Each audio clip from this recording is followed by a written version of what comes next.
Boa tarde aos que já estão presentes. A gente vai começar daqui muito em breve e a gente já agradece a presença de quem está entrando, né?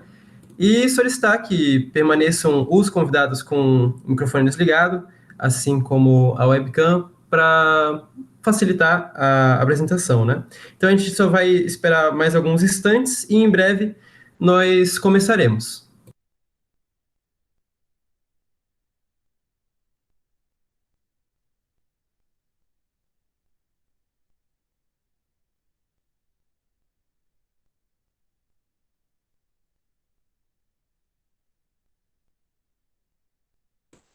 Ok, nós podemos começar já.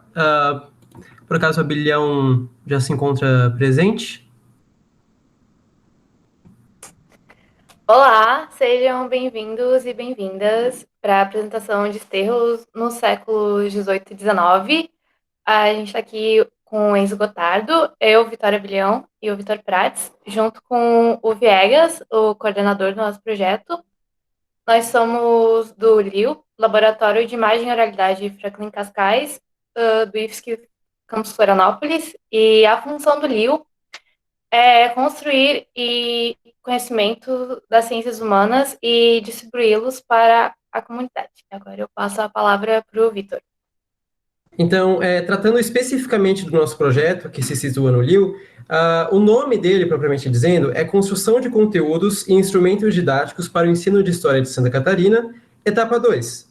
E o próprio título ele já é um pouco autoexplicativo, né? Então, o nosso projeto ele basicamente é construir, então, esses instrumentos didáticos que facilitem a compreensão da história de Santa Catarina. Sendo a apresentação de hoje uma referência, então, a esse projeto, submetida, então, dentro desse projeto, né?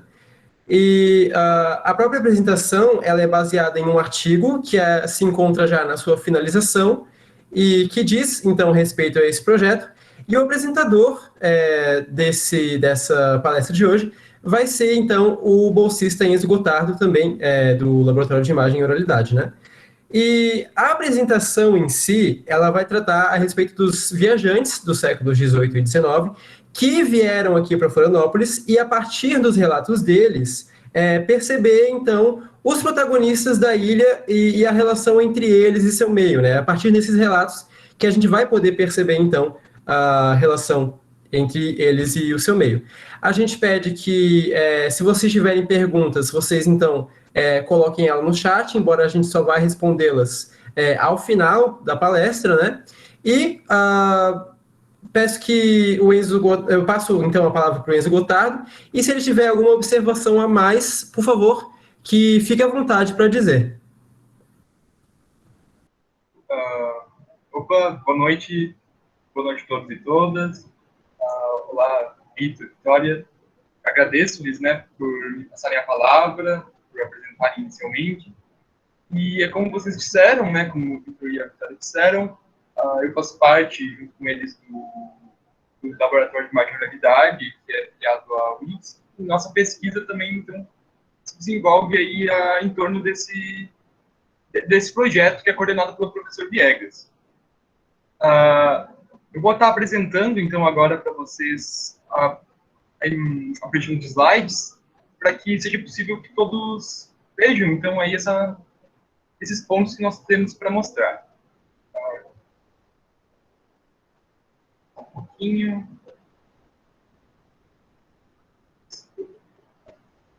Está indo, né?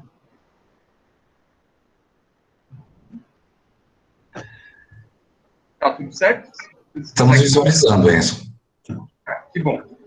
Então, eu vou estar tratando aqui de um tema que ele foi presente no artigo produzido durante as atividades desse nosso projeto, são os viajantes em Desterro, no século XVIII e XIX.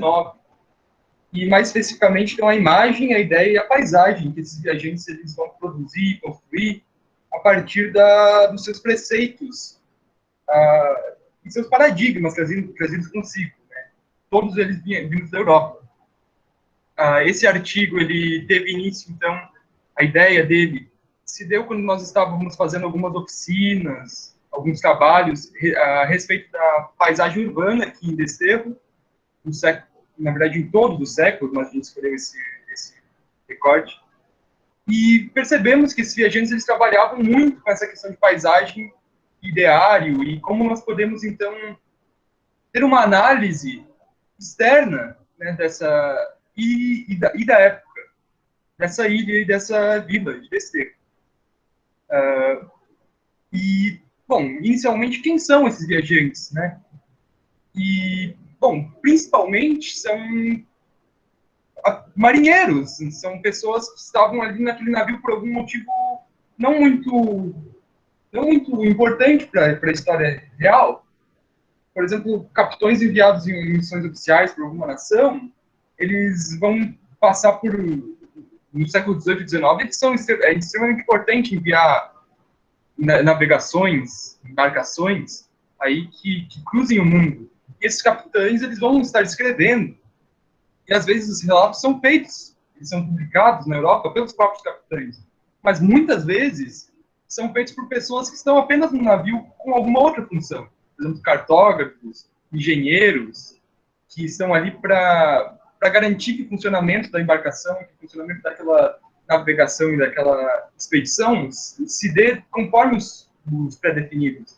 E também os naturalistas, os artistas, os literários que saem da Europa rumo à América e ao Oriente no intuito de estabelecer novas concepções a respeito do mundo e também de escrever a respeito daquilo que eles estavam lendo na Europa, mas que agora eles querem serem os fruidores daquele espetáculo da natureza, como eles iriam pensar, e como eu já vou explicar daqui um pouco.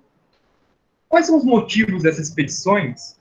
Bom, inicialmente é importante entender que a viagem marítima ela era, e até hoje ela é, crucial para a manutenção de poderes. Naquela época, dos poderes coloniais, né?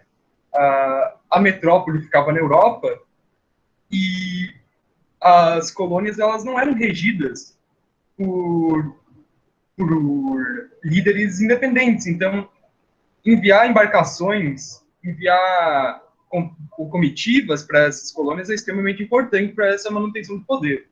A expansão de influência, então, também se dá no contexto colonial, uma vez que a esfera das influências ela é muito marcada pela esfera de quem controla o mar.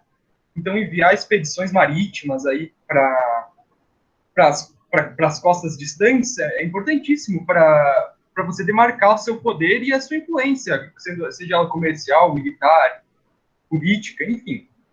Também, claro, a exploração nos diversos sentidos da palavra. Comercial, uma exploração que você pode estabelecer rotas comerciais ou analisar quais são as rotas comerciais mais plausíveis. Uma exploração física, uma exploração cartográfica, no caso, uma exploração que tenha simplesmente o objetivo de mapear um local. Ou política, entender quais são os seus aliados, quais podem ser os seus aliados. E muitas vezes, é claro, militarista. Então, esses capitães eles vão ser enviados para defender, por meio da força, alguns interesses desses poderes coloniais, ou às vezes também de iniciativas privadas, que têm, na troca interatlântica, uma grande riqueza. E, claro, o comércio e a troca, que envolve tudo isso. O comércio e a troca é o resultado de todas essas questões juntas, que se une, então, numa consolidação de poderio mercantil, de poderio de riquezas. E de onde elas partiam e quais eram os seus destinos é importantíssimo também para entendermos quais são essas rotas. E por que eles vinham para Santa Catarina. A maior parte, se não todos eles, viajantes aqui analisados, partiam da Europa Ocidental, principalmente da Inglaterra, que na época era um centro da navegação mundial. Poucos partiam do Oriente, porque no Oriente os portos e as linhas de navegação não estavam tão bem estabelecidos. Tampouco tinham-se navios que eram capazes de fazer viagens de circunnavegação. Por isso que era tão comum partirem da Inglaterra, onde já tinha um monopólio estabelecido de que lá é o centro da navegação mundial. Inclusive, expedições financiadas pelo Império Russo iam enviar viajantes para a Inglaterra para comprarem e zarparem os portos ingleses, ao invés de zarparem os portos russos. E a grande maioria se destinava o Pacífico, seja para o Oriente, seja para, né, o Norte do Oriente, o Pacífico Norte, o Japão ali, seja para as Filipinas, seja para a Índia. Todos eles tinham que passar pelo Atlântico nessa época, ou fazer ou descer a África, mas era muito mais rápido passar pelo Atlântico até o Estreito de Magalhães. E às vezes eles iam apenas a Buenos Aires. Porém, para essas duas viagens era necessário que eles parassem, aportassem em algum porto brasileiro. Geralmente o Rio de Janeiro, às vezes o Porto de Desterro. Então, esses eram os destinos deles. Mas e por que eles produziam esses relatos? A gente pode observar que, bom, eles estavam numa viagem, né? Algum deles ia querer relatar o que estava acontecendo, mas também era necessário naquela época, que não era uma época que tinha uma hegemonia da informação, era necessário que você fizesse fontes cartográficas que atualizassem outros marinheiros o que estava acontecendo. E era necessário que tivessem, até hoje é necessário, diários de navegação para que você conseguisse manter uma agenda de onde aquele navio foi, o que ele fez. E conforme esses relatos iam sendo feitos, eles iam ser mais ou menos rebuscados. Muitos desses viajantes também relatavam as suas histórias, publicavam na Europa por dinheiro, ou não só apenas por dinheiro, mas por status, porque a publicação das histórias, desses relatos de viajantes, né, dessa literatura de viagem, teve um grande boom na Europa. As pessoas estavam bastante interessadas em entender o que estava acontecendo nas colônias, no Mundo Novo, naquele lugar exótico, né, nos trópicos, que eles chamariam. E também, às vezes, para relatos pessoais, para relatos de memória. Então, para futuramente eles terem isso guardados consigo.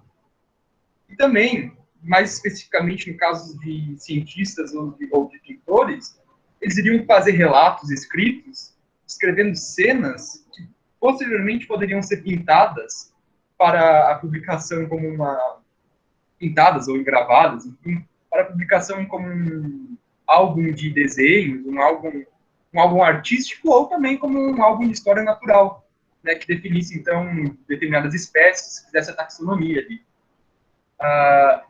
E o período, né, que a gente está falando desse momento histórico vai ser do início do século XVIII e início do século XIX. E daí, nesse período, vamos analisar, então, agora, ao longo desse trabalho, 4 expedições.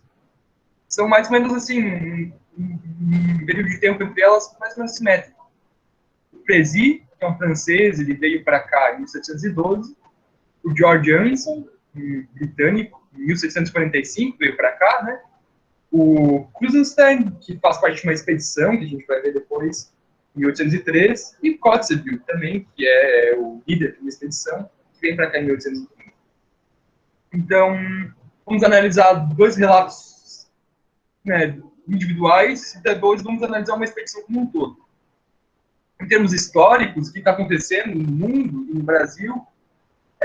Bom, o Brasil faz parte de uma colônia, e também depois de 1806, ele se eleva a Reino Unido de Portugal e Algarves, mas na vasta maioria desse período histórico ele é uma colônia.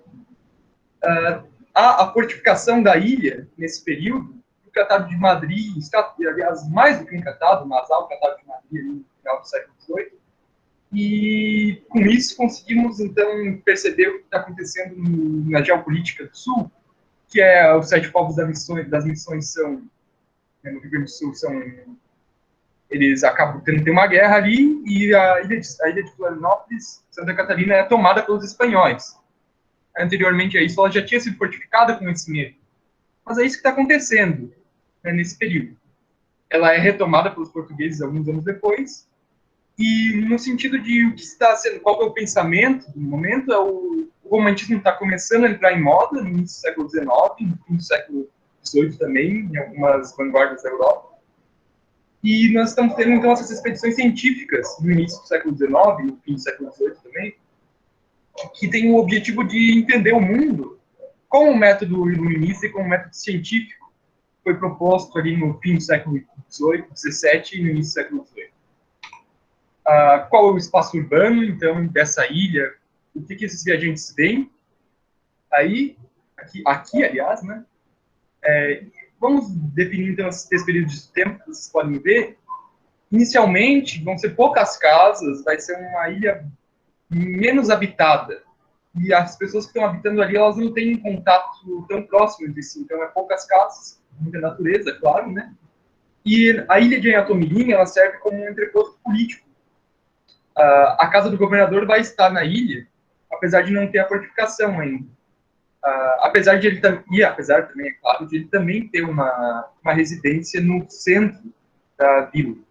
Beleza? Em 1740, 1780, mais no meio do século, vão começar as fortificações. Virão, então, terá, aliás, um processo de imigração açoriana que vai trazer um grande boom demográfico aqui para a ilha, e assim a vila vai se estabelecendo mais, ou vai ela vai tendo um traçado urbano mais definido. Vamos conseguir observar mais a definição das ruas, terão mais vias, as casas elas estarão mais próximas, terá realmente uma vila, né? Não serão alguns sítios esparsos. No final do século, a ilha ela já é fortificada, a vila ela já é estabelecida como um pequeno posto de troca ali no sul do Brasil, e há caminhos que ligam o interior da ilha, que ligam as freguesias, que são pequenas, como se fossem pequenos bairros, pequenas comunidades isoladas nos extremos da ilha, que ligam ela, que ligam a vila, a ilha, beleza? Um pouco depois disso, né, depois de 1800 a 1820, vamos ter, então, um pouco mais da expansão mercantilista aqui, e vai ter um surgimento de uma nova classe, como a gente vai ver daqui um pouco. Agora vamos observar o que é a paisagem. Qual que é a construção da paisagem que esses viajantes deixam. Então, vamos passar do contexto histórico para o contexto da visualização, do ideário e da construção da nossa própria paisagem, a respeito de como a gente pode ver e como a gente pode interpretar historicamente desse erro. Tem uma citação aqui muito interessante do Carlos Drummond de Andrade, que ele faz uma brincadeira a respeito da paisagem que a gente vê. Essa paisagem não existe. Existe espaço vacante, a semear de paisagem retrospectiva. Então, para ele, como para o que esse artigo se propõe, como para que essa apresentação se propõe, a paisagem ela é nada mais do que uma impressão estética que nós damos ao passado e ao nosso ideário. A paisagem ela é um fruto dos nossos paradigmas culturais, beleza? Então, o que é a paisagem mais especificamente? Tem uma frase aqui desse artigo que estamos tentando publicar, que a construção antes cultural, histórica e identitária, e apenas depois como a transformação natural de um espaço. E isso é baseado na obra de Simon Schama, que é a paisagem em memória, ou seja, e diz, né, nessa obra, nesse contexto, que a paisagem, como nós a interpretamos, ela é muito relativa aos nossos preconceitos e aos nossos preceitos estabelecidos.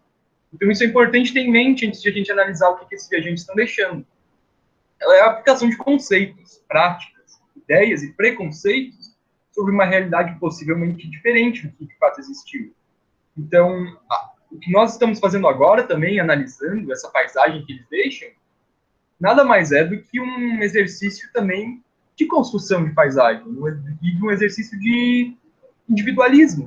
O que nós estamos fazendo aqui é muito parecido com o que os viajantes fizeram a respeito do que eles viram. Nós estamos imprimindo um significado aos seus relatos. Então, o que nós fazemos é, claro, único a cada um de nós. O que nós observamos dessa história, a respeito da literatura, de viagem que os viajantes nos deixam, é único a cada um de nós. Porém, a gente vai tentar aqui estabelecer um processo de visualização histórica. E há um processo de abstração do que é real, é claro, porque nós nunca iremos conseguir ver o que é de fato real, apenas iremos abstrair as nossas impressões a partir de uma permanência de paradigmas culturais que nós temos. E os viajantes fizeram exatamente isso. Eles tinham uma permanência de paradigmas culturais que eles traziam consigo da Europa, mas conforme o contato com outras expressões culturais foi ocorrendo, eles acabaram se adaptando, eles acabaram vendo as coisas de uma forma diferente. E, para isso, eles tiveram que definir uma metodologia de representar os trópicos, que a gente vai ver depois, e essa metodologia ela pode ser resumida a um termo que é o pitoresco.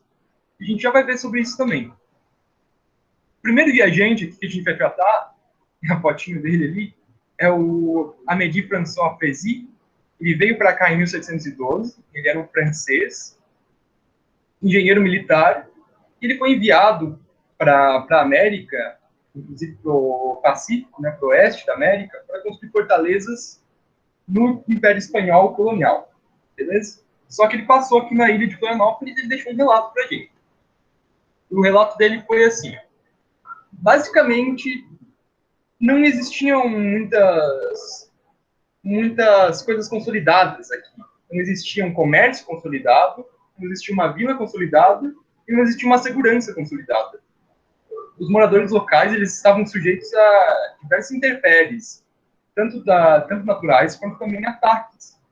E nesse momento que o Fraser vem para cá, ele instiga suspeita nos moradores justamente porque ele está com uma bandeira francesa no seu navio, provavelmente, ou os moradores acham que eles são franceses, e eles se lembram de um ataque que houve ao Rio de Janeiro, nesse mesmo ano, por um corsário francês que devastou a cidade.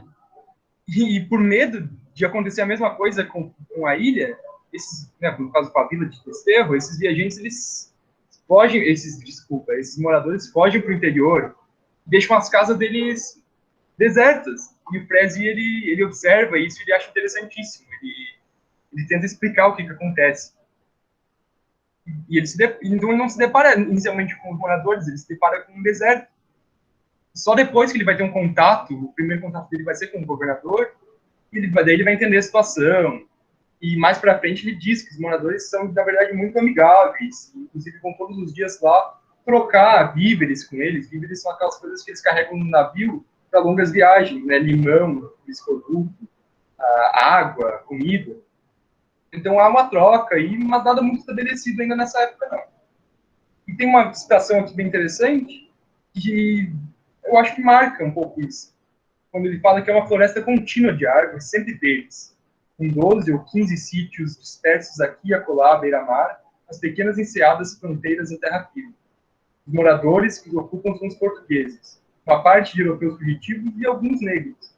Vê-se também alguns índios, alguns servindo voluntariamente aos portugueses, outros que são aprisionados de guerra. Então, já desde 1712, né, há outros relatos, mas esse é um dos primeiros relatos substanciais aí que a gente tem. Tem uma descrição escrita, longa. Já nessa época, eles estão preocupados em descrever quais são as relações interculturais e quais são as relações de poder entre os povos que aí habitam. Eles não falam a respeito dos escravizados, mas eles falam, ao menos não nesse contexto, mas eles falam que alguns desses indígenas eles estão servindo voluntariamente aos portugueses e outros são aprisionados de guerra. Eu duvido muito que realmente há um sistema de servidão voluntária em que os indígenas estejam ali se colocando à disposição dos portugueses nos seus próprios interesses, né? Eu acho que eles foram coagidos. Mas, ainda assim, há uma interpretação desse viajante a respeito disso. Essa é a paisagem que ele nos passa. Mais para frente, em 1740, vem o George Anson para cá. Ele é um inglês, ele viveu aí um bom período de tempo, 60 anos. Ele é um militar que lutou na Guerra de Sucessão Espanhola, ele é um militar bem hábil, veterano, e ele foi enviado para defender os interesses comerciais da Inglaterra, no Pacífico, e para fazer guerra às colônias espanholas nas Filipinas. E ele passa, então, pela ilha de Santa Catarina e deixa seu relato. Ele passa bem no momento que vai acontecer a imigração açoriana. E ele conhece José da Silva Paz, e ele fala, então, desses planos de trazerem imigrantes, e ele não acredita que isso vai acontecer. Bem, eu já vou explicar isso daqui a pouco. Então, nesse contexto, está começando a ter uma imigração siciliana, está começando a se planejar, a trazerem esses colonos.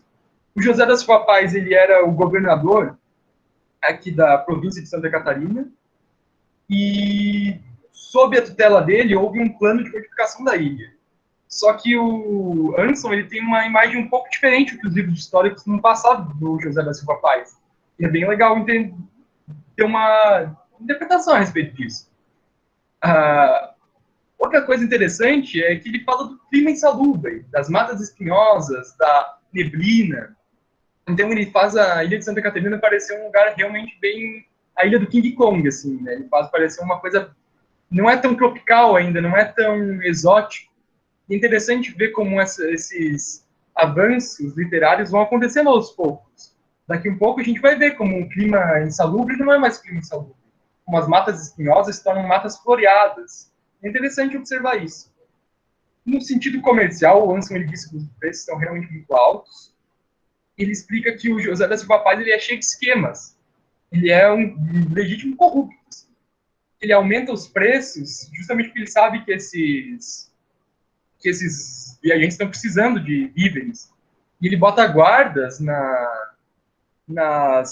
nos decks, que vão em direção aos navios, para impedir que hajam mercadores que estão vendendo fora da tabela de preço que ele previu.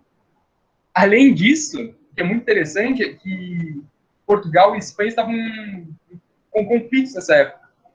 E ele fazia contrabando de Buenos Aires para a ilha de Santa Catarina. E é bem interessante perceber que o José da Silva Paz, como ele é descrito nos livros de história, na verdade, tem umas controvérsias por trás dele. E aí que entra um aspecto importante da literatura de viagem, é que o estrangeiro ele não tem tanta preocupação. A única preocupação dele vai ser quando ele sofrer censura, né? Quando ele não puder ver alguma coisa. Mas fora isso, ele vai ser bem mais imparcial do que a gente veria, por exemplo, em algum relato oficial da colônia de Portugal. Beleza? Vamos passar, então. Só essa citação, para vocês entenderem, é que ele tem uma certa admiração pelo Dom José da Silva Paz. Porque, anteriormente, a ilha de Santa Catarina ela era um lugar que não era muito bem quisto pelos viajantes. Ela era um lugar meio difícil de disparar, difícil de fazer comércio. O José da Silva Paz parece não melhorar muito a situação, mas, ao menos, na visão do Anson, ele tem uma guarnição de soldados, ele é um legítimo europeu que veio botar ordem nos trópicos. É basicamente essa visão que o Anson passa. Assim, ele se veste melhor, ele vive mais magnificamente, ele conhece melhor o valor do dinheiro do qual os habitantes jamais sonharam. E para ele, para o Anson, no caso, né, isso é o que deve acontecer, aparentemente. É o que deve acontecer em todas essas colônias portuguesas. E essas colônias nos trópicos, essas colônias exóticas. Aqui tem como eu estava dizendo, né, muitos cartógrafos vinham com eles. E aqui tem uma prancha que diz que explica qual é a melhor entrada para o canal de Santa Catarina. E aqui vocês podem ver a esquadra aqui do Anson, né, essa armada aqui, que tinha alguns navios, estava comandando. E aqui é o norte da ilha, mais ou menos ali na região de Jurerê, na verdade um pouco antes de Jurerê, eu acho que ali na Moçambique, enfim, se alguém conseguir perceber alguma coisa, é mais ou menos nessa região. Só para ilustrar um pouco o que estava sendo dito antes. Esse é um dos fortes que estava sendo, uma das fortalezas, aliás, que estava sendo construída na época que o Anson passou, que ele descreve, que é a fortaleza da Ponta Grossa, que é no continente, aliás, em terra firme, né, aqui na ilha. Essa é a fortaleza de Anhatomirim, que é a segunda parte do triângulo defensivo que tinha sido projetado para defender a entrada norte do canal de Florianópolis. Ela fica numa ilha, na ilha de Anhatomirim. E essa é a fortaleza de Ratones, que também fica numa ilha, né, de Ratones. E ela é a menor. Essa e a fortaleza de Ponta Grossa são um pouco menores, com a ideia de que a fortaleza de Anhatomirim serviria de centro de poder político e também iria ser o principal ponto de ataque, né, desse triângulo. Então, qualquer navio que passasse por esse sistema defensivo iria ser bombardeado por 3 fortes. Na verdade, o que acontecia é que os canhões não eram potentes o suficiente. Os navios tinham um corredor entre a linha de fogo, onde eles não eram atacados. Ainda bem que essas fortificações nunca foram postas à prova, né, nem mesmo durante a invasão espanhola, em 1780, porque eles invadiram pelo outro lado da ilha. Então não tinha necessidade de usar essas fortificações, que nos mostra que esse plano de fortificação de Dom José da Silva Paz não foi tão eficiente. No século XIX, as expedições científicas, então, é um outro contexto, beleza? Tem o século XVIII, onde as expedições elas têm um cunho um pouco mais militar, um cunho um pouco mais objetivo. Quando começa o século XIX, também começam essas expedições científicas. Começa uma revolução no método de conhecimento, né, no método do saber, onde o iluminismo ele impulsiona a vontade de classificar coisas, de entender o mundo, de racionalizar. E as expedições científicas são justamente isso. São expedições fundadas por mecenas ou por, às vezes até mesmo por nações, que saem da Europa rumo aos trópicos ou rumo a algum lugar específico que não é bem estudado ainda para catalogar esse lugar, como aconteceu com Darwin, por exemplo, né, quando ele saiu pelo mundo. Aqui em Desterro nós tivemos alguns desses viajantes que passaram por aqui com um cunho científico, também com um cunho literário e com um cunho artístico. Muitos artistas vieram para cá, beleza? No início do século XIX, então, Desterro estava passando por um avanço na economia mercantil. Aquelas famílias de açorianos, eles começaram a se estabelecer bastante aqui, porque eram muitas pessoas, né? Então, eles acabaram aproveitando para fazer comércio, para fazer pequenos mercados, moinhos, em que estabelecer pequenas rotas comerciais aqui na ilha, e também que aproveitava essa posição geográfica de porto natural.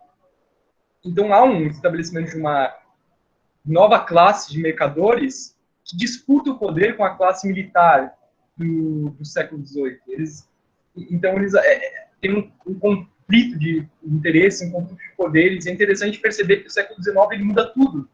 Esses 30 anos, esses 20 anos, assim, do fim do século XVIII, início do século XIX, é uma grande mudança, tanto na literatura quanto na cidade de Desterro.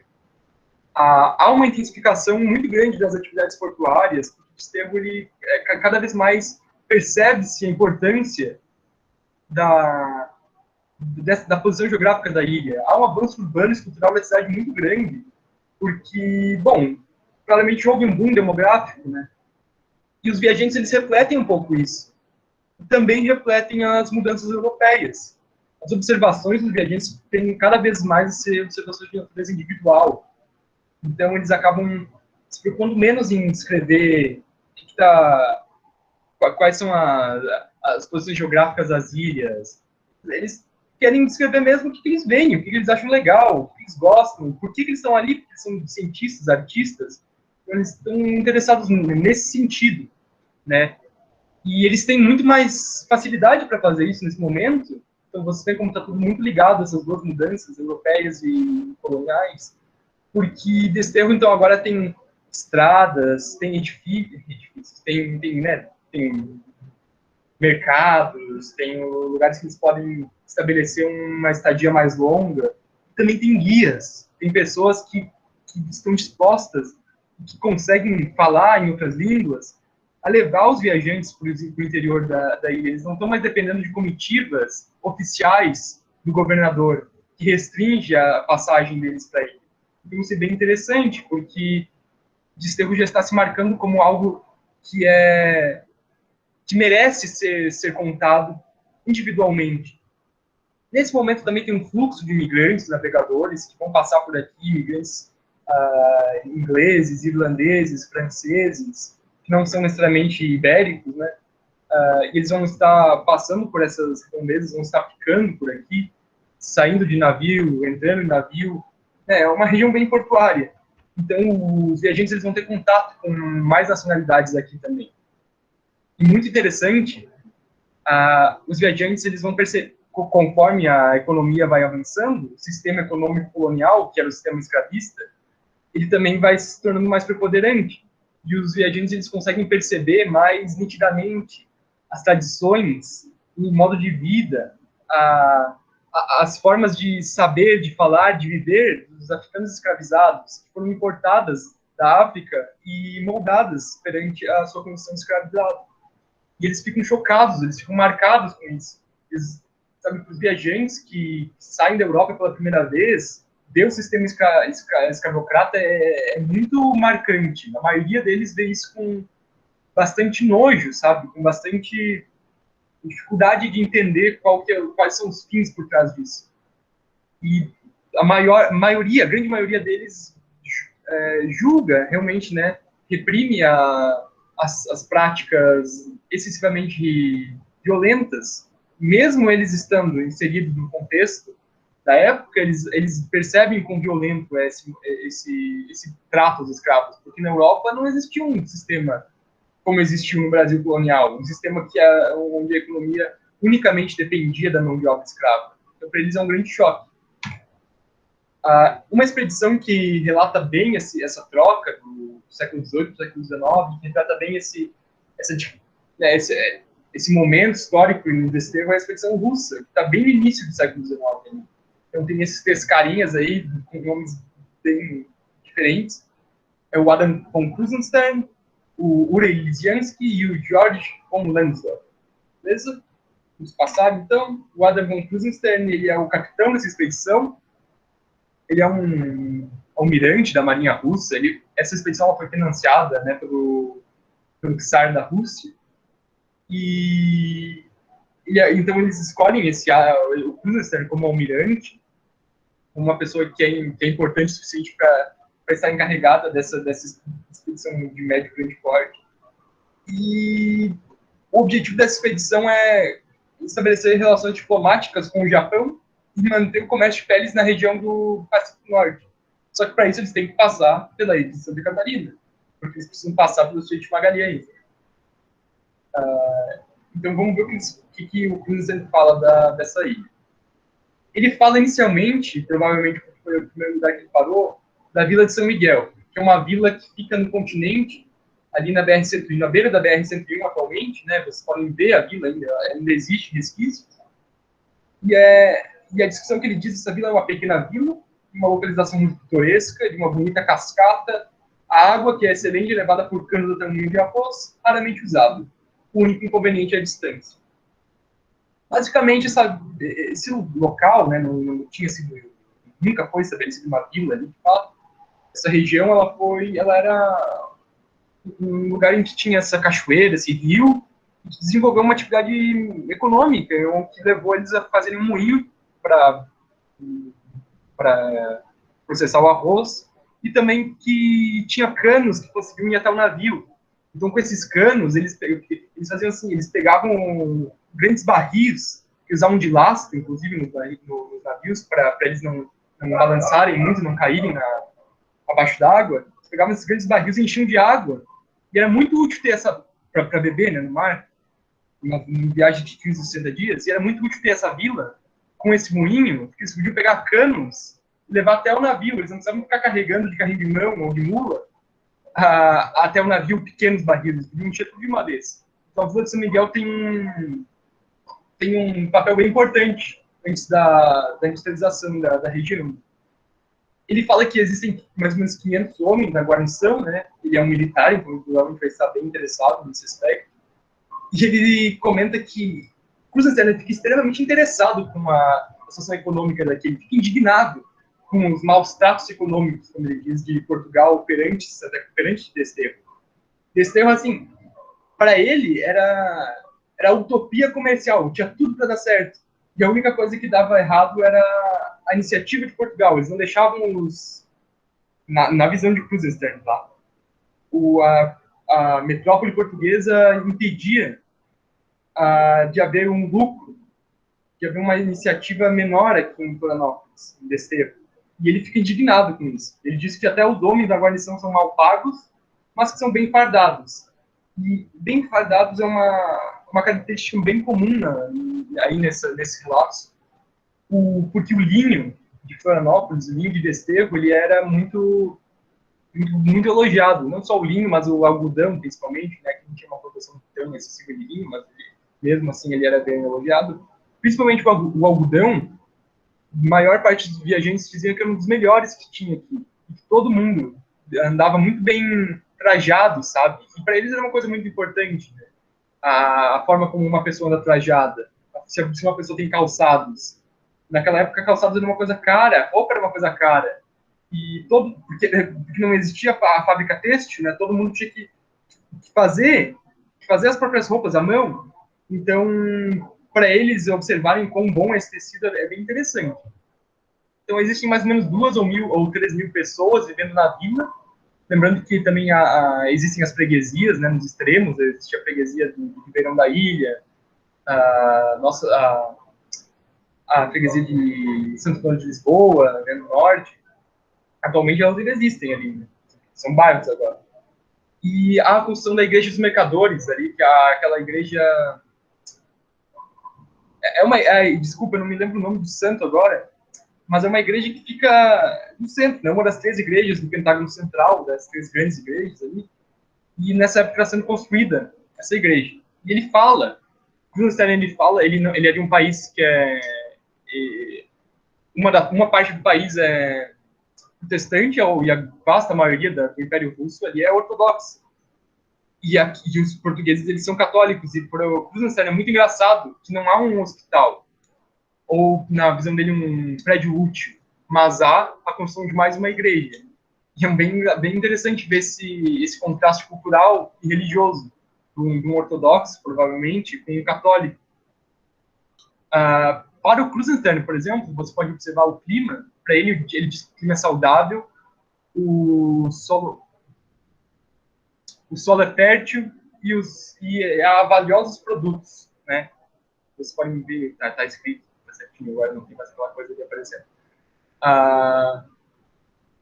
E uma questão interessante também, é muito interessante observar essas relações sociais, que no relato de Cruz Lanterna elas ficam muito bem nítidas quais são quais.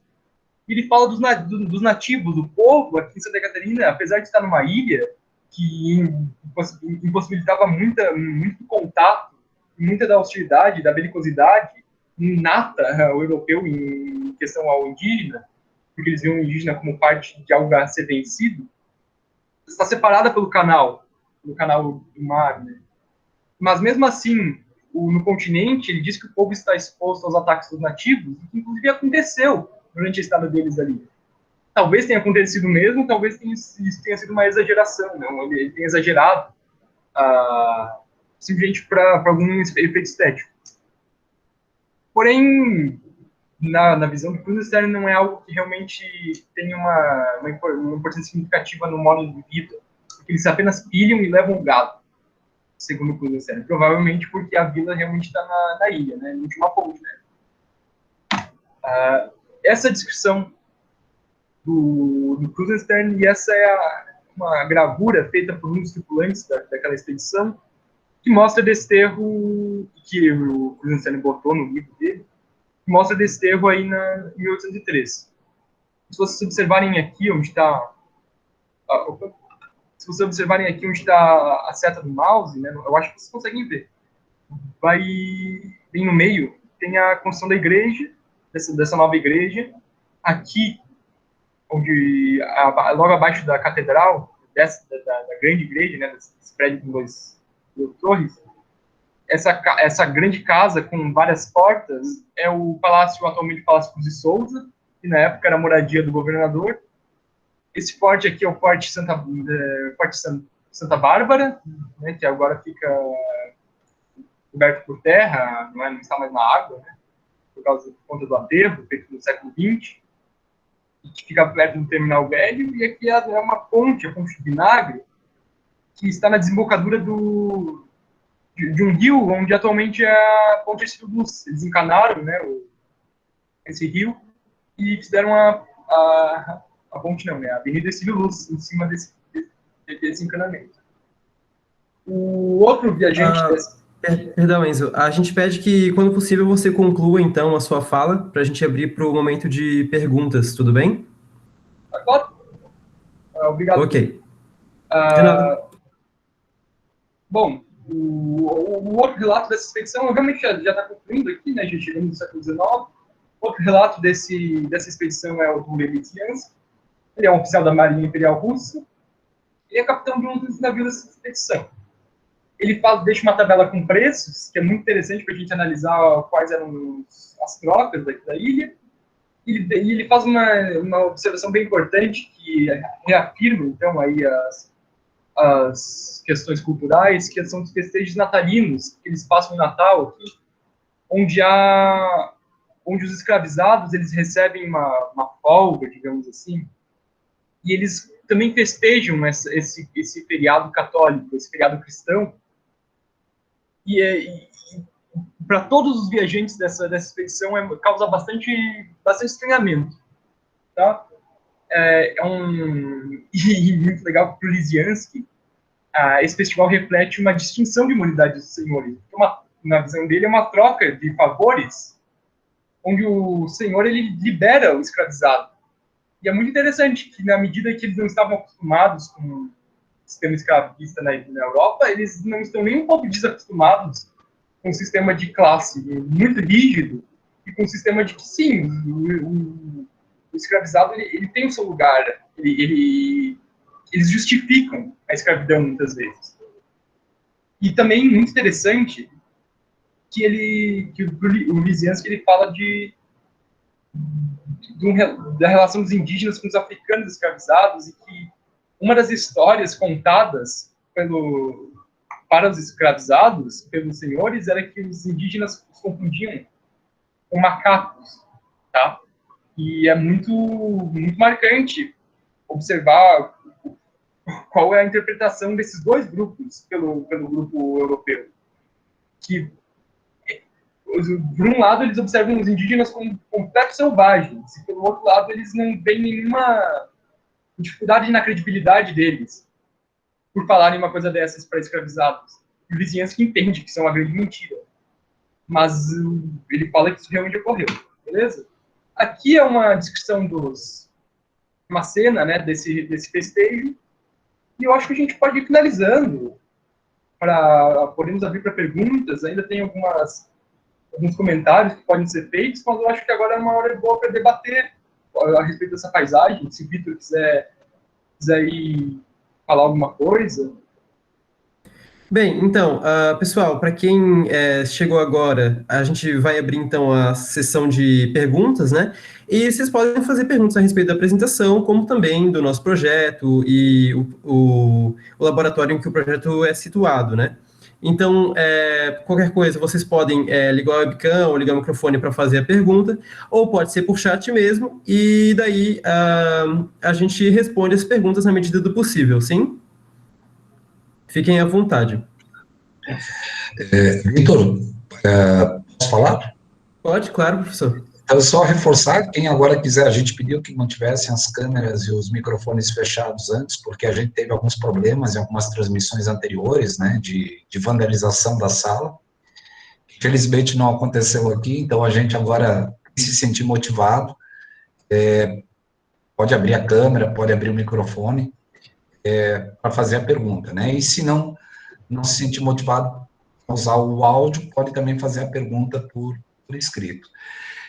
Primeiramente, eu queria parabenizar aí os bolsistas, né, o Vitor, a Vitória e o Enzo, todo o trabalho que vem desenvolvendo, né, e também agradecer a presença de todos e todas. Estão presentes aqui a professora Jaqueline, que levantou a mão já para fazer uma intervenção, então, agradecer a presença da professora Jaqueline, que também é professora de História aqui do IFSC Campus Florianópolis, e é coordenadora do laboratório, né, do Laboratório de Imagem e Oralidade Franklin Cascais, e também participa do projeto. Também o professor Rafael Pereira, também é professor aqui do campus Florianópolis, agradecer a presença, também participa dos nossos projetos e aqui do laboratório. E a gente tem aqui alguns alunos nossos, né, dos cursos técnicos aqui do campus Florianópolis, também a presença de alguns estudantes do campus Garopaba, do curso, me corrija, eu sei que a Cris está aí, né, Cris? E há mais estudantes, me corrija se eu estiver errado, mas é do curso de Guia de Turismo, né? Então, agradecer a presença de todos e todas, e os demais, vi que também temos aí arqueólogo do IFAM, enfim, temos uma série de pessoas muito bacanas aí presentes, e a gente agradece a todos e todas. Eu vou fazer uma pergunta, mas eu vou deixar primeiro, então, os demais colegas se manifestarem, a professora Jaqueline, né? Ao final, se eu não for contemplado, eu faço a minha pergunta, tá bom? Vitor, devolvo a palavra para ti. Ok, então, a professora Jaqueline, por favor, pode se pronunciar. Quaisquer que seja o comentário ou dúvida. Olá, boa noite para todas e para todos. Na verdade, é só um comentário mesmo, parabenizar o Enzo pela fala. É sempre muito bom ouvir os estudantes, né? E ver a qualidade do trabalho que vocês desenvolvem. Parabenizar também o Vitor e a Vitória, que estão nesse projeto de História de Santa Catarina. O professor Viegas, que coordena o projeto, né? Já é no segundo ano que o projeto acontece.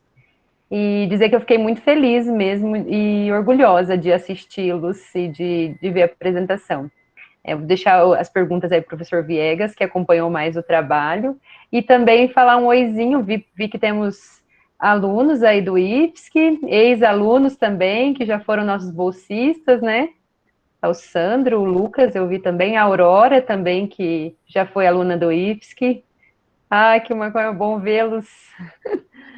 Agora que eu vi o Lucas aqui também, o Lucas foi bolsista do projeto também, né, no ano anterior. Sandro. E é isso, é mais para fazer essa fala de orgulho mesmo e parabenizá-los. Obrigado. Bom, se ninguém vai fazer pergunta, eu vou fazer uma, né? Enzo, eu gostaria de saber, assim, primeiro, vamos mostrar para o pessoal, né, a fonte que tu utilizaste, né? Os relatos que eu não sei se está dando para enxergar aí bem, mas os relatos com o qual o Enzo trabalhou estão publicados neste livro, né? Ilha de Santa Catarina, relatos de viajantes estrangeiros nos séculos 18 e 19, né? Foi publicado pela editora da UFSC, em autoria em coedição com a editora Lunardelli, que hoje não existe mais, mas esse livro a gente ainda encontra em sebos, né, na estante virtual. O pessoal aí do Guia de Turismo, né, é um material bem interessante, tá? Vale a pena esse material. Enzo, eu queria saber de ti, né, tu leste vários relatos de viajantes aqui, tu nos trouxesse algumas questões, né, da paisagem que eles foram relatando.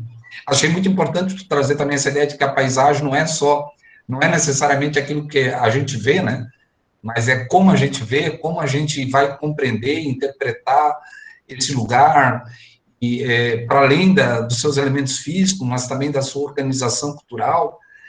Mas o que, nesses relatos, Enzo, o que mais te chamou a atenção? Né? O que para ti, assim, foi o mais curioso, né? O que mais te impactou, né?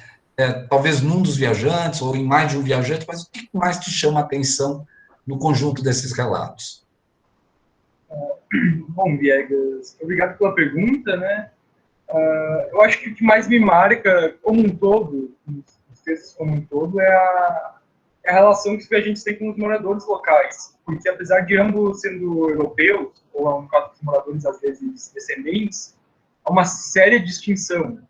E também não só com os moradores, mas também no caso, com civis, mas também com a governança, com, por exemplo, figuras como José da Silva Paz. Para todos, isso é uma coisa muito clara, assim, em todos os relatos, eles sempre descrevem personalidades, eles sempre descrevem, assim, algum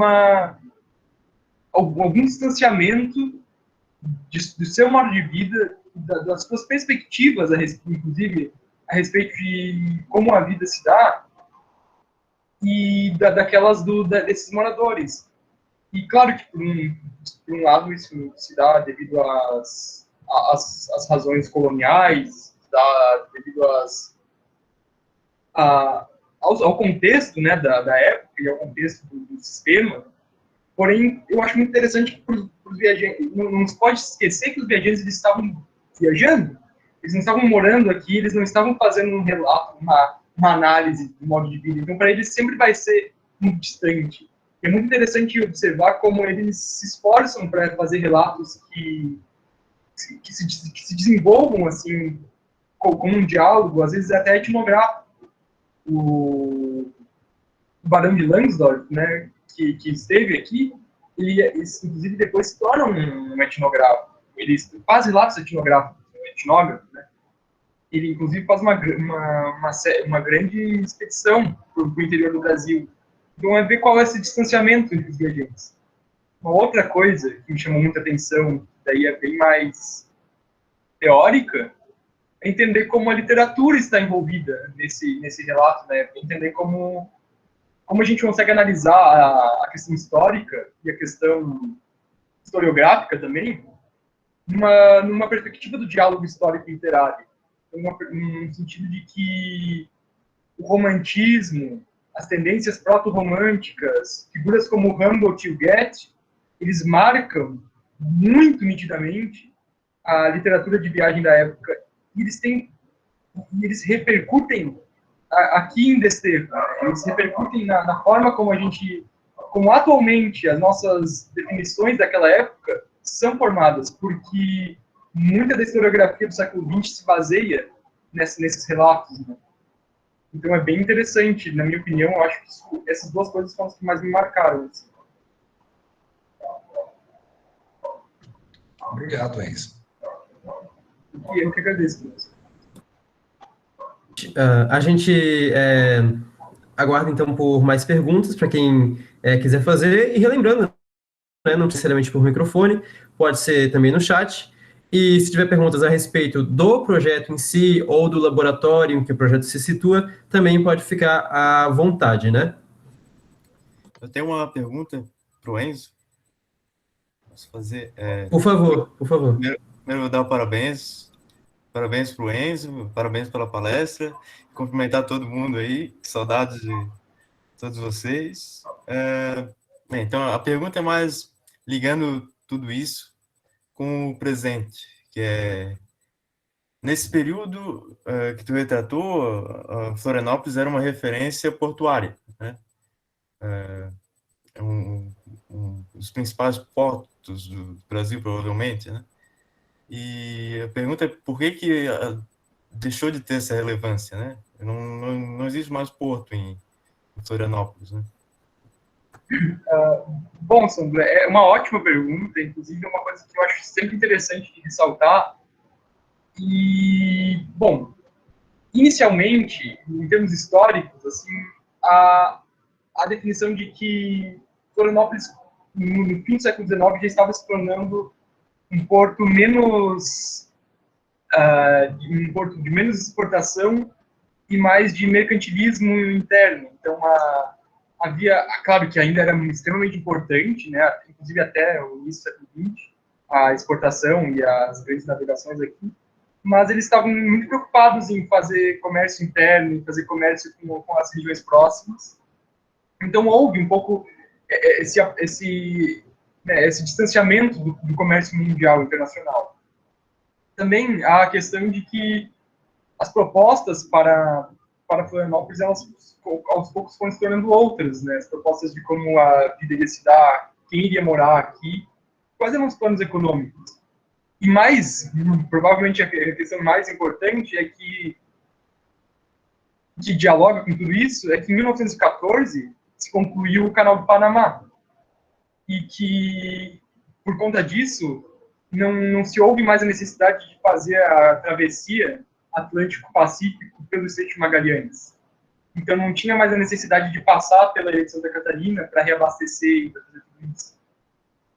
Além disso, aliás, por conta disso, né, outros métodos de exportação, outros métodos de comércio foram se desenvolvendo em Santa Catarina, mais ligados ao interior. Então, o meio de, as formas de escoamento, elas são mais interessantes, seriam mais interessantes se não estivesse numa ilha, se estivesse num lugar, por exemplo, Porto de Itajaí, que é uma grande bacia, né, aqui em Santa Catarina. Então, esses são alguns apontamentos que eu estou perguntando. A gente ressalta o agradecimento pela pergunta, né, Sandro? E, aliás, também é muito bom te ver. E quem, então, tiver mais perguntas, ou se quem já perguntou quiser fazer outras observações também, a gente permite de acordo com o fluxo de perguntas que a gente receber, né? Então, peço que, por favor, fiquem à vontade e a gente novamente agradece, então, pela presença de todo mundo, né? Ô, Vitor, o pessoal acho que a gente fica um pouco cansado do excesso de lives, né? Tá todo mundo aí em trabalho remoto, então chega um momento que as pessoas, véspera de feriado, tudo mais, as pessoas já, né, começam a ficar inibidas com a pergunta. Mas acho muito legal, assim, primeiro o Sandro trouxe uma questão importante e precisa a resposta do Enzo, né, que apontou ali a questão do canal do Panamá. Pouca gente sabe disso, né, porque todo o fluxo comercial antes passava aqui por Santa Catarina, né. Florianópolis era um ponto realmente estratégico, né. Depois vieram os outros portos, o Enzo citou o porto de Itajaí, né, temos também outros portos mais tarde que vieram, hoje, né, depois o porto de Imbituba, que também durante muito tempo, no início do século XX, se transformou num porto importante, depois caiu em desuso e depois voltou a ser importante, né. Então, eram portos principalmente o de Imbituba era um porto de mar aberto, então isso facilitava, inclusive, a aproximação das embarcações e tudo mais, né. E, claro, Florianópolis com o projeto de modernidade, né? Os aterros, a construção da Ponte Terceiro Luz também, que tirou essa necessidade também de você fazer o transporte da ilha para o continente por meio de embarcações, enfim. É muito curioso quando a gente vai ler o texto do Enzo e se depara com os relatos dos viajantes, do grau de transformação que a ilha de Santa Catarina sofreu em tão pouco tempo, né? Em tão pouco tempo, o quanto essa ilha se transformou no aspecto da paisagem, das relações humanas, e etc. e tal.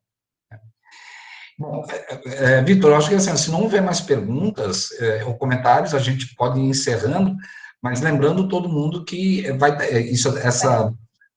Desculpa, Só Jaqueline. parece que alguém levantou a mão, apareceu aqui para mim. Ou parece que o Lucas levantou a mão. Confirma.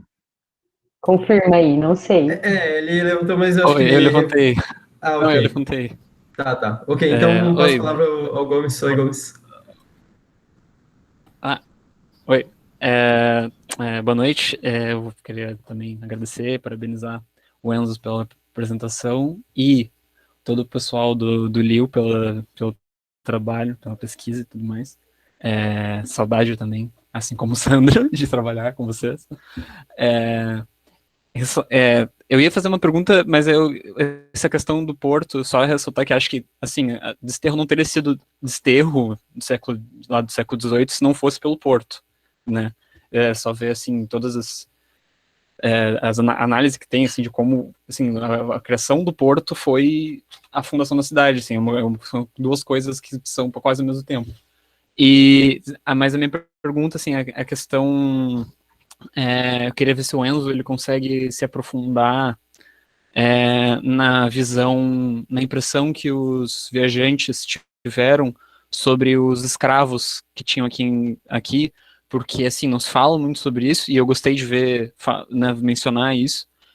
Se tem como se aprofundar um pouco mais nisso, assim, qual que era, assim, se eles observaram como que os escravos eram usados, digamos assim, qual era o papel deles no dia a dia aqui em Desterro e nas freguesias e tudo mais. Porque a gente não fala sobre a vida rural, né, também de Desterro.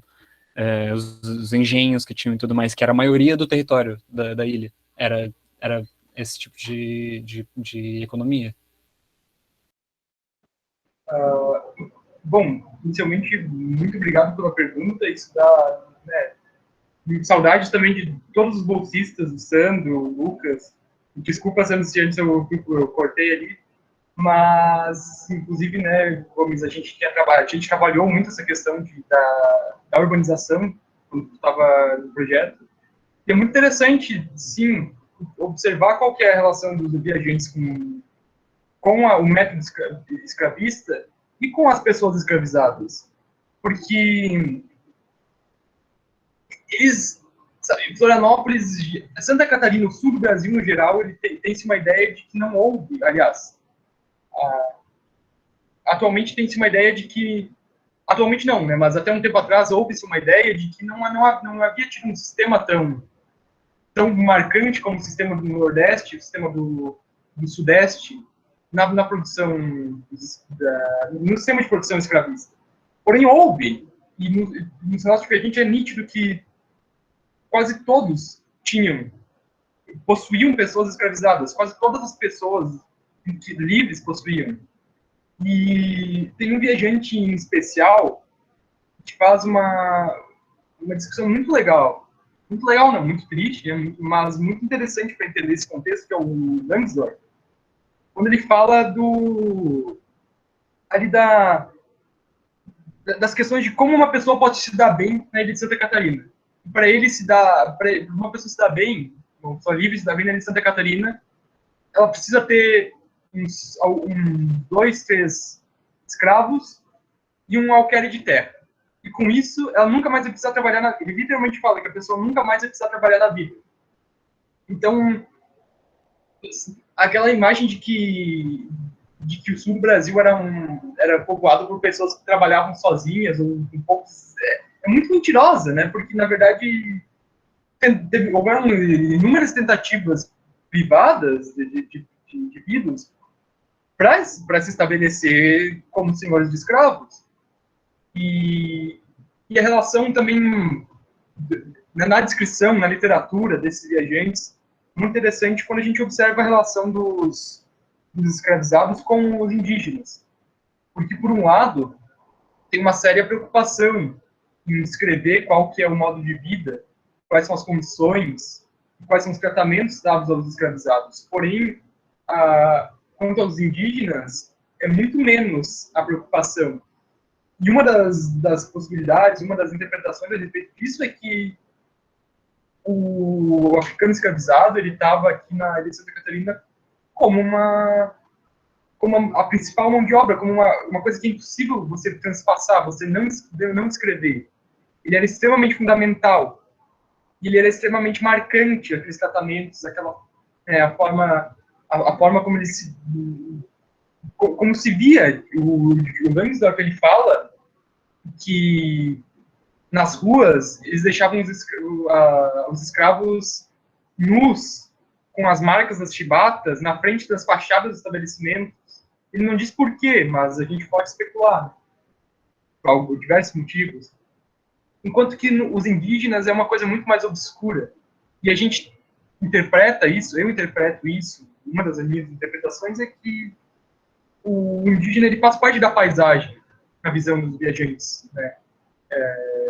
A gente, inclusive, em algumas das reuniões com bolsistas, a gente conversou a respeito disso, que a paisagem, a mata, a natureza, como uma paisagem a ser vencida, ela inclui o indígena, ela inclui algo que deve ser devastado, como um elemento de fundo, enquanto que o escravizado nunca é posto dessa forma.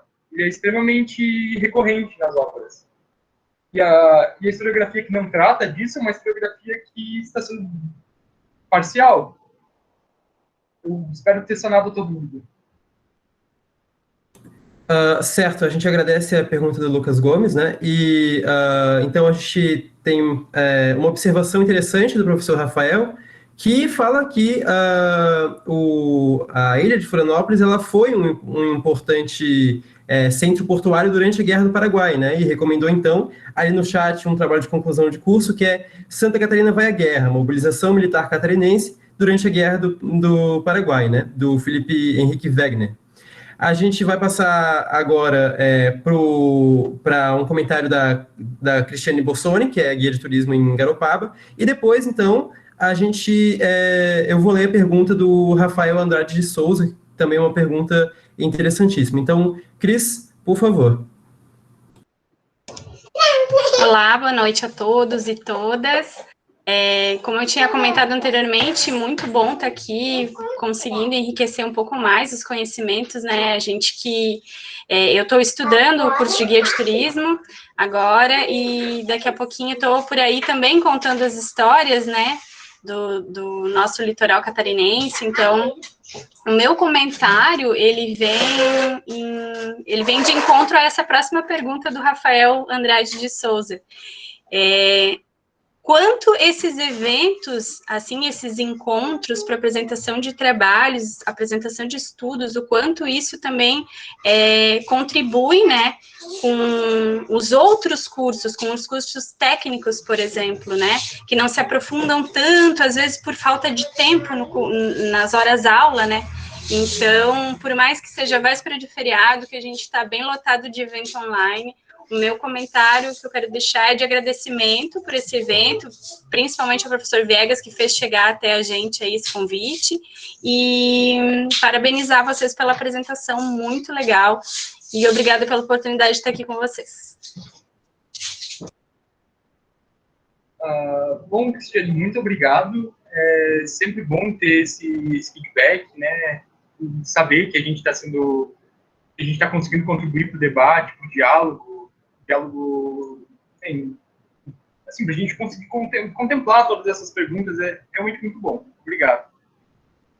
Quanto à questão da Guerra do Paraguai, só um adendo, há inclusive uma questão de vestibular que trata da atuação do Porto de Santa Catarina na Guerra do Paraguai, no vestibular da UFSC, se não me engano.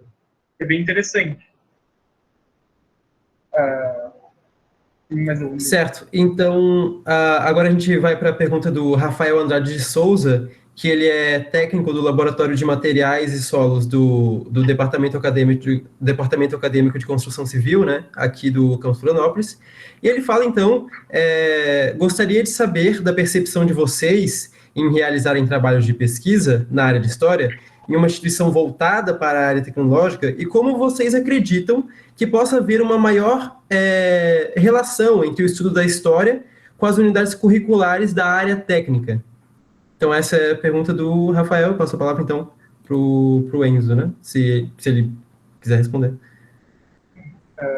Bom, muito obrigado, Rafael. Obrigado, Vitor. Primeiramente, eu acho que também essa é uma pergunta a todos nós bolsistas, né? Não somente a mim. Eu acho que todos nós devemos ter um debate a respeito disso.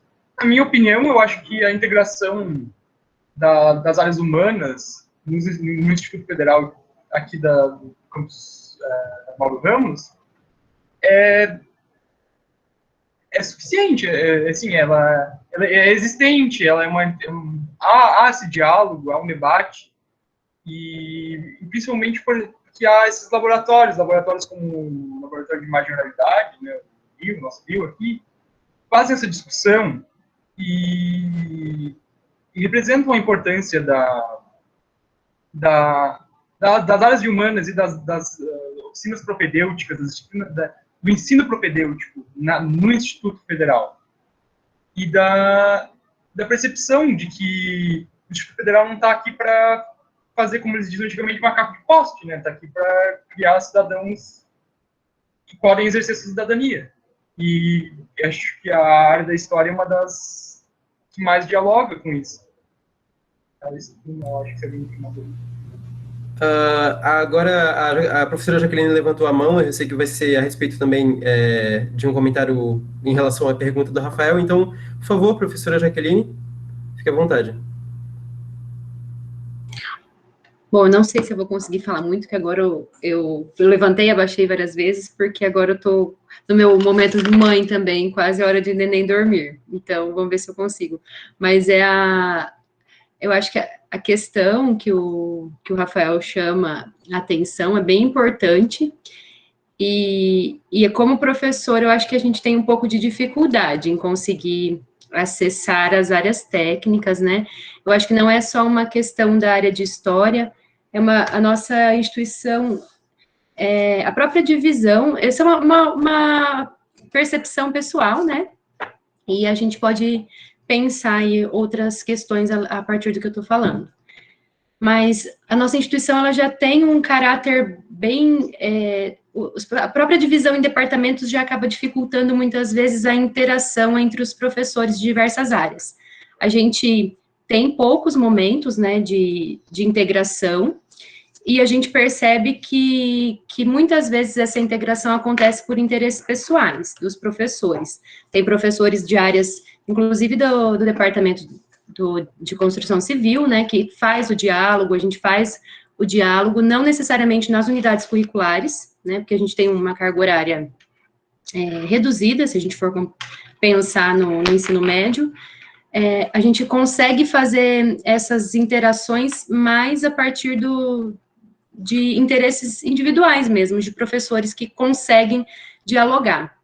Eu acho que falta na nossa instituição uma maior integração, e como a gente percebe, né, as áreas das ciências humanas ou propedêuticas, né, como o Enzo chamou a atenção, são áreas que podem contribuir muito para as áreas técnicas, e ainda falta um pouquinho esse diálogo, né, eu não consigo visualizar agora como a gente conseguiria fazer esse diálogo, mas acho bem importante o Rafael trazer essa questão, porque demonstra que a gente precisa começar esse diálogo de alguma forma, né? Então, eu acho que é mais isso, assim, que eu gostaria de trazer. Não tem uma resposta, né, porque a gente não conseguiu fazer completamente, mas acho que esse trabalho, né, pensando aqui na fala de hoje do Enzo, a participação do pessoal do curso de guia de turismo, a gente está conseguindo fazer algumas coisas, né? É um trabalho de formiguinha, mas é um trabalho que está sendo feito. Eu acho que talvez esse seja o caminho, pensando em possibilidades, em respostas, né? O caminho de trazer aí esses trabalhos, né? Fazer esses momentos de integração e trazer as pessoas que estão aqui. Muito legal ver a participação do Rafael. Não lembro se eu conheço ele pessoalmente, né? Mas muito legal ver a participação dele como técnico do laboratório de ACC, participando aqui da nossa atividade. Eu acho que é isso. Obrigada. Obrigado, Rafael. Obrigado, professora. Se alguém mais tiver alguma observação a fazer, pode levantar a mão, que daí eu passo a palavra. Por favor, professor Viegas, à vontade. Só para complementar, assim, eu acho que a professora Jaqueline colocou algumas questões, o Enzo também, né? O Enzo puxa para formação crítica, né? Para formação integral, que é a missão da nossa instituição, né? A gente, embora sejamos uma instituição de educação tecnológica, nós não somos uma instituição tecnicista, né? Então, infelizmente, nós ainda vivemos numa sociedade onde há uma compartimentalização muito grande do conhecimento, mas nós precisamos superar isso, né? E também lembrar que o IFSC é uma instituição muito grande, muito diversa, com muitos cursos, né? Se nós temos um curso, por exemplo, às vezes, de uma ciência dura, né? A mecânica, por exemplo. Do outro lado, nós temos cursos que estão muito próximos também do diálogo com as ciências humanas, como é o caso, por exemplo, do curso de guia de turismo, né? Que tem na sua carga de disciplinas uma presença muito grande da história. No caso específico do DACC, né, tem ali o curso de edificações, eu não sei, me corrija se estiver errado, mas acho que tem gestão ambiental também no DACC, né, o saneamento, são cursos que precisam também compreender o espaço, né, onde as intervenções humanas serão feitas, né, compreender a construção dessa paisagem, os valores inerentes a ela, de modo que a gente possa não provocar fraturas na paisagem, mas dialogar com a paisagem, né? Então, o conhecimento de história vai contribuir também para isso, além de tudo que já foi colocado, né? Inclusive da formação cidadã, da formação crítica, tão necessária hoje nos dias que vivemos, né? Onde o diálogo, muitas vezes, é substituído pelos gritos, né? E pelos muros. Então, as ciências humanas, elas podem promover esse diálogo, né?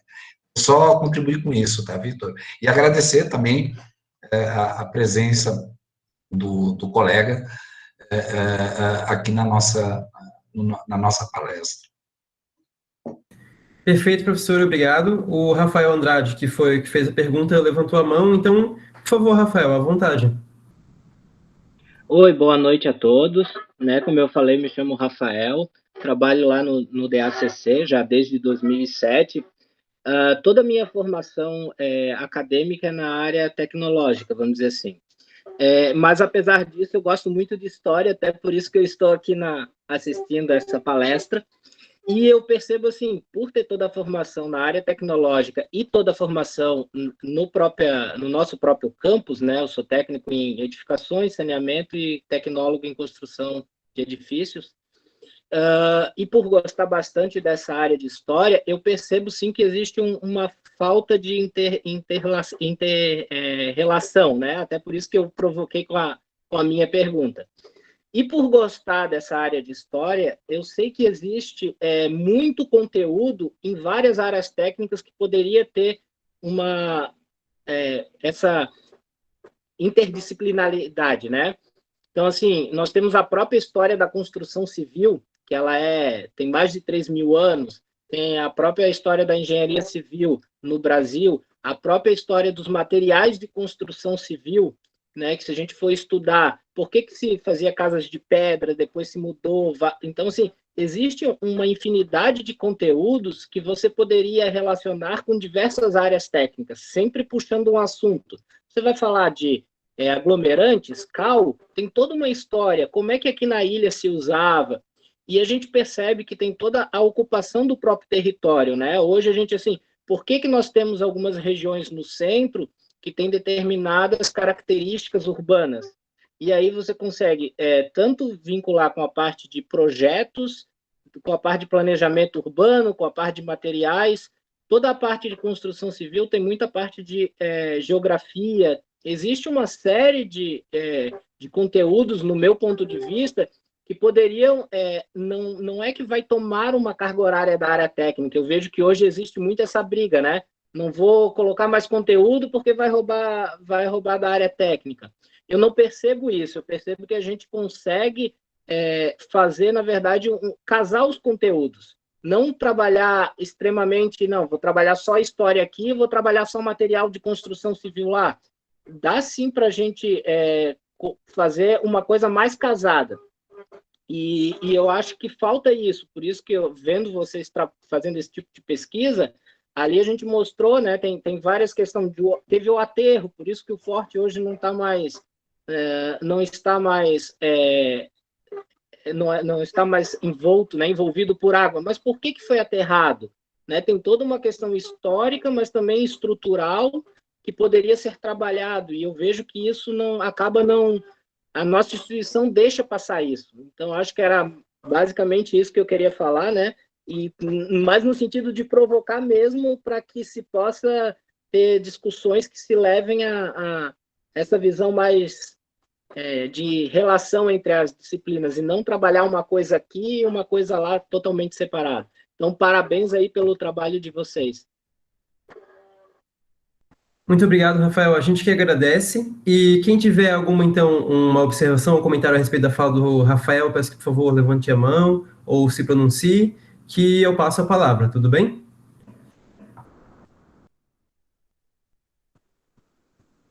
Certo. Professor, por favor, Viegas. Eu acho que, assim, até em função do adiantado da hora, né, acho que a gente pode encaminhar para o encerramento. Só responder aqui a Cristiane e a Cris.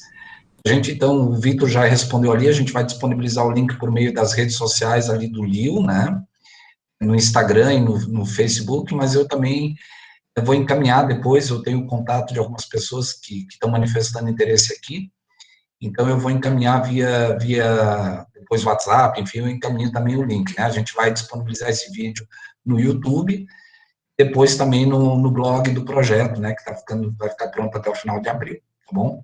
Já me despeço aqui também agradecendo, tá, Vitor, Enzo, Vitória, né, pelo empenho, pelo trabalho que vocês estão desenvolvendo ao longo desse tempo, agradecer a professora Jaqueline, ao professor Rafael, também pela presença, né, agradecer, enfim, todos que estiveram presentes, nossos ex-alunos, muito bom revê-los, eu estou vendo aqui, o Sandro ainda está com a câmera aberta, então agradecer ao Sandro, ao Lucas, a Cris, né? O Marcelo, que trabalhei com o Marcelo em algumas intervenções arqueológicas, né, Marcelo? O Marcelo, ele é arqueólogo do IFAM, ele estava aqui na Superintendência de Florianópolis, agora eu acho que ele está lá no Nordeste, eu não lembro agora se é Pernambuco, né, Marcelo? Mas então nós temos aí pessoas também de diferentes lugares.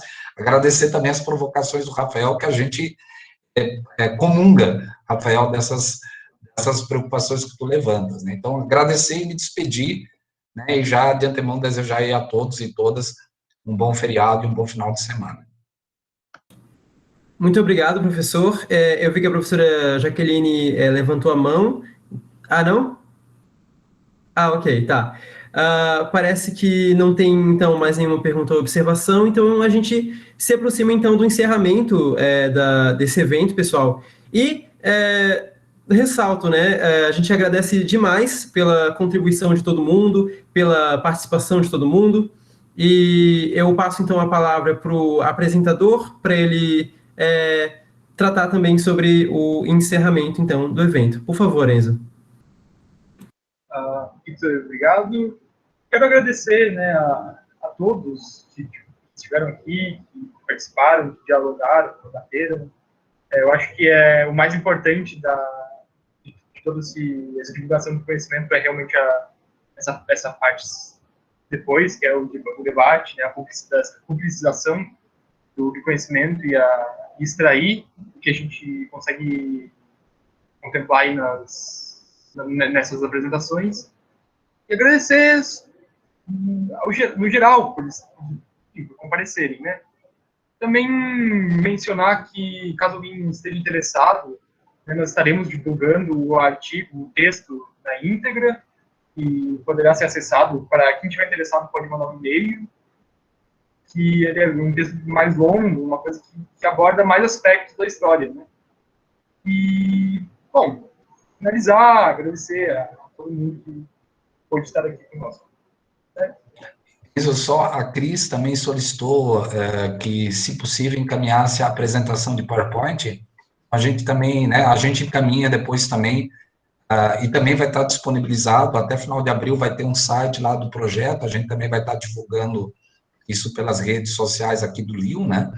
Mas a gente também vai publicar lá, mas a gente também encaminha para quem tiver interesse a apresentação do Enzo, se o Enzo permitir, né, Enzo? Não, claro, seria ótimo, realmente, né, divulgar essa apresentação. Ela é uma apresentação de todos, para todos poderem ver, é uma pública. Então, sim, estaremos publicando, estaremos divulgando. Quem quiser, é só chamar e a gente passa. Beleza? Muito obrigado. Muito obrigado, Viegas, muito obrigado, Enzo. Então, para facilitar o contato, coloco ali no chat as nossas redes sociais. Nosso Instagram é @liufrancocascais e o nosso Facebook é @liuifsky. Então, pela rede social que você tiver mais facilidade, por favor, se quiser acompanhar os trabalhos aqui do Laboratório de Imagem e Oralidade Franklin Cascais, é mais fácil, então, acompanhando essas redes sociais que eu listei. Então, novamente, pessoal, muito obrigado. A gente agradece todo mundo que participou, todo mundo que contribuiu. Espero que, então, isso tenha contribuído também para vocês, no que se refere à profissão de vocês, no que se refere à integridade cidadã de vocês.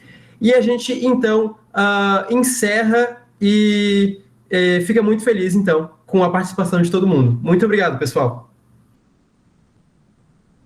Tchau.